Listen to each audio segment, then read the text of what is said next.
I wasn't supposed to remember her voice. It was just another delivery, another small white house near the end of a quiet street. But when she opened the door, everything went still. She didn't rush. She didn't even ask who it was. She just looked at me, calm, steady, with eyes that made the moment feel longer than it should have been. Her hair was pulled back, a few strands escaping near her cheek, soft against the light. I think that's what threw me off first, how natural she looked doing nothing at all. "Package for you," I said, holding it out like a formality. Her lips curved slightly. "You can leave it inside." Simple words. But the way she said them, there was something quiet in it, something that wasn't just politeness. I hesitated. I shouldn't have. But I did. Her home smelled faintly like coffee and rain on wood, warm and distant at the same time. She stepped aside to let me pass, her shoulder almost brushing mine. That tiny space between us, it felt deliberate, as if she knew how close I was trying not to stand. "Just there," she said softly, pointing toward a low table by the window. Her voice carried a rhythm, slow, careful, but not shy. The kind of tone people use when they've lived long enough to know the weight of silence. I set the package down, but didn't turn immediately. Outside, the rain had slowed to a mist, tapping gently against the glass. She was watching me. Not in a way that asked for attention, but in a way that made me aware of every small movement I made, the sound of my shoes, the breath I took before speaking. "You always deliver around this time?" she asked. "Not always," I said. "I guess I got lucky with the route today." That made her smile, brief, almost to herself. "Lucky," she repeated, like she was testing the word. There was a pause. I couldn't tell if I was supposed to leave or say something else. She didn't fill the silence either. Instead, she brushed her fingers along the edge of the box, slow, thoughtful. It was such a small gesture, but it drew my eyes without permission. "You can close the door," she said finally, her voice lower this time. I did. The sound of it shutting behind me felt louder than it should have been. She turned toward the window again, her reflection catching the afternoon light. There was something guarded about the way she held herself, like she wanted to seem untouched by the world, but her eyes betrayed her. They carried that kind of tired softness that doesn't go away with rest. I wanted to ask her name, but it felt too forward. Instead, I found myself saying, "You get a lot of deliveries?" "Not really," she said, glancing back at me. "You're the first this week." She took a step closer, not enough to touch, but enough that I could smell the faint trace of her perfume. Something understated, like sandalwood and rain. Her hand brushed the side of the table, fingers grazing mine for half a second. She didn't apologize. Neither did I. The air between us felt wrong to breathe in, too full, like it carried something unspoken. "Thank you," she said softly this time. I nodded but didn't move. My throat felt tight, not nervous, just aware. She looked at me one last time, the faintest smirk touching her lips, and then her phone buzzed from somewhere deeper in the house. Her expression shifted, just slightly. "Excuse me," she murmured, stepping away. As she disappeared down the hallway, I stood there for a second longer than I should have, staring at the empty doorway where she'd just been, still hearing the echo of her voice. "You can leave it inside." And I couldn't tell anymore if she meant the package, or something else. The second time I went there, it wasn't a delivery. At least, not officially. I noticed her name on another route's list, an excuse easy enough to borrow. She opened the door before I even knocked twice. No surprise in her eyes this time. Just a quiet acknowledgement, like she'd already known I would come back. "You again," she said softly. Her tone was teasing, but her eyes didn't match it. They lingered, curious and unsure. "I had something to drop off. Wrong address last time." It was a lie. Not a good one. But she didn't call me out. She just stepped aside, letting me in again. The air inside her house felt different this time, warmer, maybe because the evening light was sliding across the floor, soft and amber. The faint scent of her perfume lingered in the air, that same calm sweetness that made it hard to think straight. "Coffee?" she asked. "You look like you haven't stopped all day." I wanted to say no. But instead I heard myself say, "Sure." She turned, the loose fabric of her shirt brushing her back as she moved toward the kitchen. Everything she did was slow, deliberate, not seductive, just aware. While she poured, I looked around. The space was quiet but lived in, open books on the counter, a small framed photo turned face down, a coffee cup left beside the sink. Signs of someone who'd stopped expecting company. When she handed me the mug, her fingers grazed mine again. This time she didn't pull back. "You live alone?" I asked, instantly regretting how it sounded. She smiled faintly. "You get that question a lot?" "Not usually from people I want to know the answer from." That made her pause. She set her cup down carefully. "Divorced," she said after a moment. "A long time ago. No kids. Just quiet now." I nodded, though something in her voice stayed with me, that mix of acceptance and exhaustion only someone older could say without breaking. "What about you?" she asked. "Nothing that counts," I said with a shrug. "A few things that didn't last." She tilted her head slightly, studying me. "You're young. It's supposed to not last."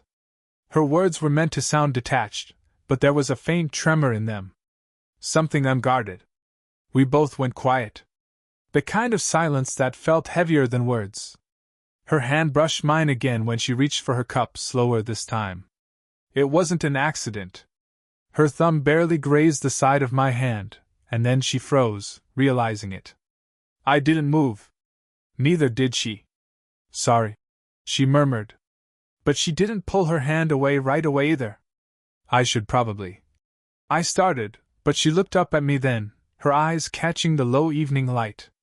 "Probably," she repeated softly. And for a moment, it felt like both of us were waiting for the other to move, but neither of us wanted to. Then a breeze slipped in through the half-open window, brushing her hair across her face. Without thinking, I reached out, just to move it back. My fingers barely touched her cheek. She stayed still. Her breath caught. The distance between us vanished for one suspended second, the kind of second that makes your heart sound too loud. Then she stepped back. Not out of rejection, but out of control. "You should go before it gets dark," she said quietly. I nodded, unable to look away from her eyes. But when I turned to leave, she said, almost under her breath, "Next time, you won't need an excuse." I didn't plan to see her again that week. But she texted, just an address and 3 words. "Left something behind." I knew I hadn't. Still, I went. When she opened the door, she didn't smile this time. Her eyes lingered on me like she was debating whether letting me in was a mistake she was already willing to make again. "You forgot your pen," she said, holding it out.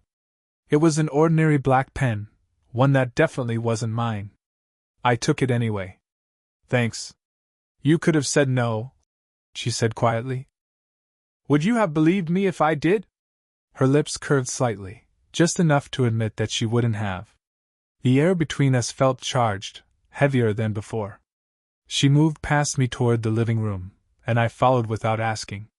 Outside, rain began again, soft, insistent, wrapping the house in that muted hush where every heartbeat sounds louder. "I don't usually." She started, then stopped, shaking her head. "This isn't supposed to feel like what?" I asked. She turned to face me then, close enough that I could see the faint line of tiredness beneath her eyes, the soft pulse in her throat. "Like something I'll regret," she said. We stood there, close enough to touch, far enough to pretend we weren't about to. Then a phone buzzed sharply from the kitchen counter. The sound sliced the air. She turned quickly, her composure slipping just slightly. "It's just a friend," she said, but she didn't go to answer it. The name flashed briefly on the screen, Mark. The message previewed, "Still meeting tonight?" Her breath caught, I noticed. She picked up the phone, silenced it, and placed it face down. "It's not what you think," she said. "I didn't think anything. I lied. She gave me a look that said she knew better. You shouldn't be here, she whispered. I know. Neither of us moved. Her hand lifted as if to gesture me toward the door, but instead, she brushed a bit of rain from my sleeve, slow, deliberate, fingers lingering longer than they needed to. You're soaked, she murmured. So are you, I said, noticing the damp strand of hair at her neck.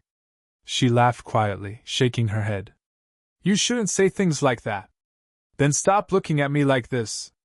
That silence again, the one that felt like standing on the edge of something dangerous and beautiful at the same time.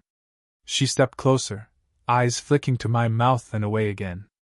I could feel her breath when she spoke. If anyone saw us, they won't. You don't know that. Her voice trembled slightly, but she didn't step back. The space between us shrank until I could see the reflection of the rain in her pupils. For a moment, she leaned in, close enough that I felt her breath graze my cheek, her lips hovering just a breath away. And then the front door creaked. A woman's voice called out from the hall, casual, familiar. Lena? You home? She froze. I stepped back instantly, pulse thundering in my ears. In here, she called, her voice suddenly steady, distant. Footsteps approached, slow, uncertain. Then a pause. Didn't know you had company, the voice said lightly. Just a delivery mix-up, Lena replied smoothly, her hand brushing mine, just once, a silent warning, or maybe a promise. When the visitor turned to leave, Lena exhaled shakily. Our eyes met. No words this time, just the unspoken acknowledgement of everything almost said. As I stepped outside into the soft drizzle, she whispered, barely audible. You keep showing up, and I keep letting you. It had been almost a week since I'd seen her. 7 days that felt longer than they should, too quiet, too aware of every place I might run into her, and didn't. Then one evening, she opened the door before I even knocked. No words. Just a look in her eyes, something restless, sharp around the edges. You weren't delivering anything this time either, she said, voice low, a hint of irritation covering something softer. No, I said. You didn't ask. Her lips parted, then closed again, like she wanted to argue but couldn't find the right lie to hold on to. Why do you keep coming here? She asked finally. I should have had an answer, something casual, something harmless. Instead, I said, because I can't stop thinking about you. Silence. Her hand tightened around the doorframe. You shouldn't say things like that, she whispered. Then stop looking at me like you want to hear them. She flinched, not from anger, but from the truth of it. Her breath came shallow, uneven. This is wrong, she said, but her voice didn't sound convinced. You're too young. People would talk. Then let them, I said. She turned away, pacing slowly toward the window, arms folded like she was holding herself together. The evening light cast her reflection against the glass, a double image of her, one calm, one trembling. I've lived through gossip, she said quietly. Through endings. You don't know what that's like. I stepped closer. Then tell me. She didn't turn, even as I moved behind her. The faint scent of her perfume, warm and faintly sweet, caught in the air between us. My voice softened without meaning to. I think about you even when I try not to, I said. Even when I know I shouldn't. Her head tilted slightly, just enough that her hair brushed against my chin. You're making this harder, she whispered. I don't want to make it easy. When she turned finally, she was too close. Her breath hit my collarbone. Her fingers brushed the side of my arm, trembling slightly, not from fear, but from holding back. Do you have any idea what you're doing? She asked. No, I said honestly. Do you? That broke something. She laughed, quietly, painfully, and then reached up, her hand grazing my jaw as if she was checking, just barely. Enough for her lips to hover near mine, enough that the world felt suspended between one heartbeat and the next. And then, the sharp sound of a knock. Both of us froze. Her hand dropped instantly. Don't move, she whispered, eyes wide, breath unsteady. The knock came again, harder this time.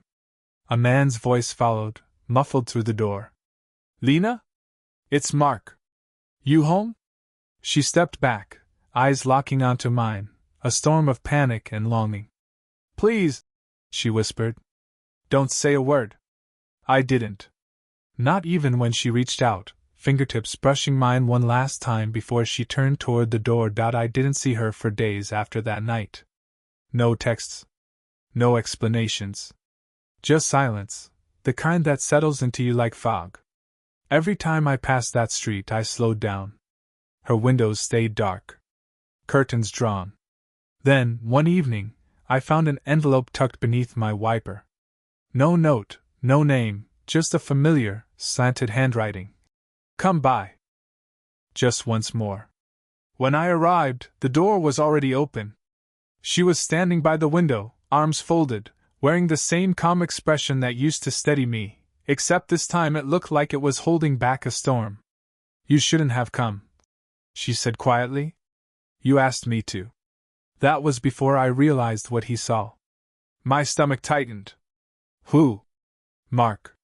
Her voice cracked on the name. He came back that night. He saw your jacket, thought you'd left something behind. He asked questions. He's not just a friend. The words hung there, sharp and unfinished. I tried to process it, but all I could manage was, You said you were alone? I was, she said, turning toward me. But people like him, they don't really leave, even when they should. Something in the way she said it made my chest tighten, not jealousy, not anger, but the sting of realizing how little I actually knew about her. So what now? I asked. She stepped closer, voice trembling slightly. He came back yesterday. He asked if I was seeing someone. I said no. That word, no, hit harder than I expected. You lied, I said quietly. Her eyes flicked up to mine. To protect you. Or to protect yourself? The air between us shifted, sharp, electric. Her breath caught, her fingers tightening around the edge of her sleeve. You think this is easy for me? She whispered. You think I haven't already ruined enough things?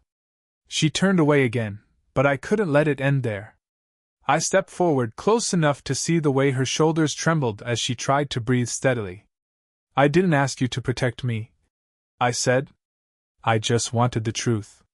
She spun around, eyes bright, angry, afraid, something in between.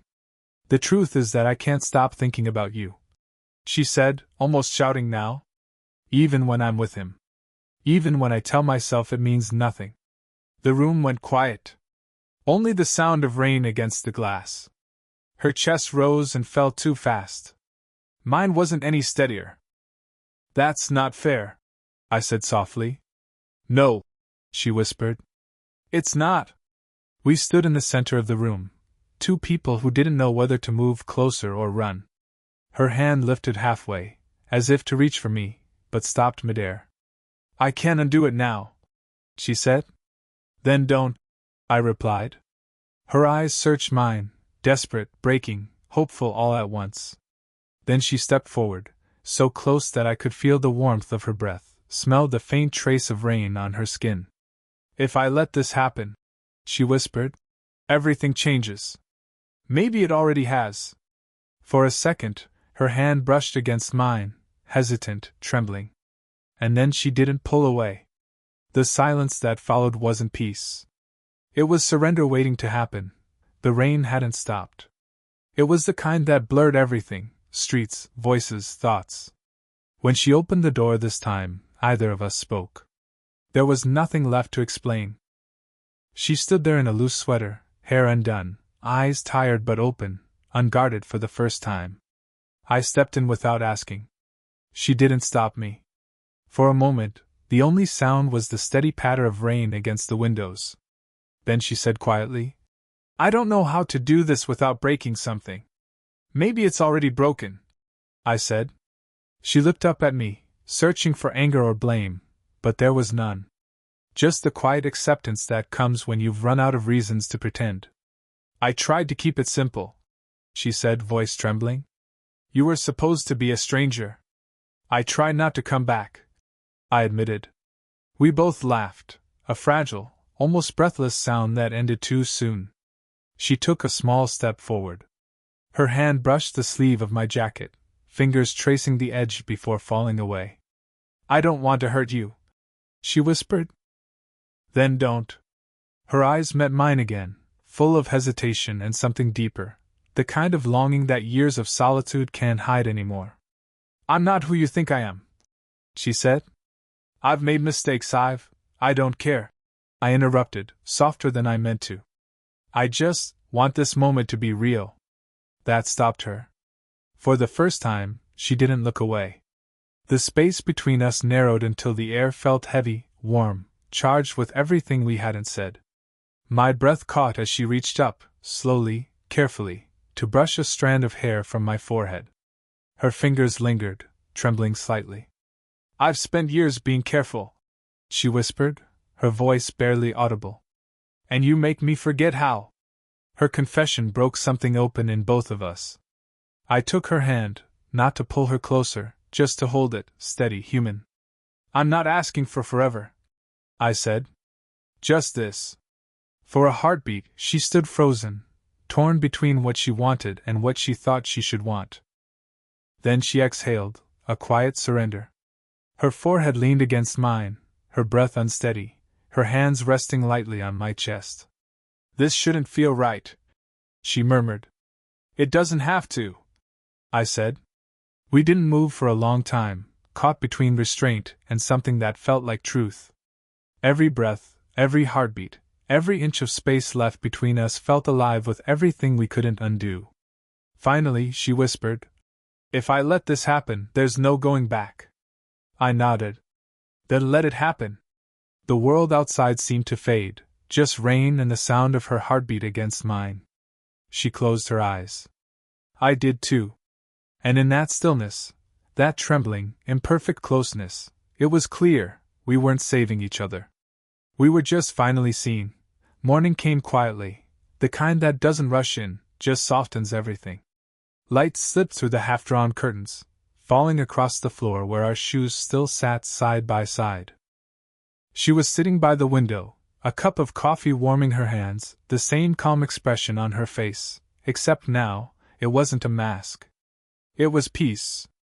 I moved closer, still half unsure if I should speak first. But she looked up and smiled, a small, tired, honest smile that made every silence between us worth it. I thought you'd leave before morning, she said. I almost did, I admitted. Then I didn't want to. She looked at me for a long moment, that look of hers, full of meaning without needing words. You don't have to stay because of what happened, she whispered. I'm not, I said. I'm staying because of what it meant. Her eyes softened, and she reached out, her hand resting over mine, fingers threading through like it was the most natural thing in the world. No tension, no hesitation.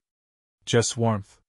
We sat like that for a while, the silence no longer heavy, just quiet, human.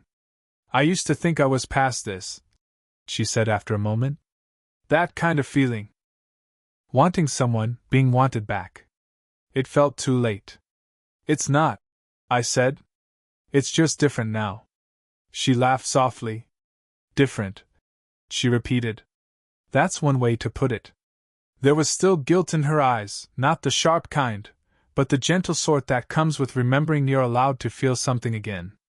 She reached out, brushing a thumb across my cheek, and whispered, You make me forget my age. You make me forget everything else. I replied. For a long time neither of us said anything more. She leaned in until her forehead rested against mine, no grand gestures, no cinematic music, just the quiet sound of two people finally letting the walls drop. Outside, the rain had stopped. The air smelled new, like something had ended and begun all at once. I don't know where this goes, she said finally. Then we'll figure it out, I said. Her smile lingered. You make it sound simple. It doesn't have to be complicated, I said. Just honest. She nodded, and then, without a word, leaned forward and kissed me softly on the forehead, a touch so gentle it felt like a promise. When she pulled back, her hand stayed in mine. "Stay for breakfast?" she asked. I smiled. "If you make the coffee." "I already did," she said, and for the first time, she looked completely unafraid. We sat together in the morning light, fingers still intertwined, the world outside slowly waking up. And for once, there was nothing left to hide, only the quiet relief of being exactly where we both wanted to be.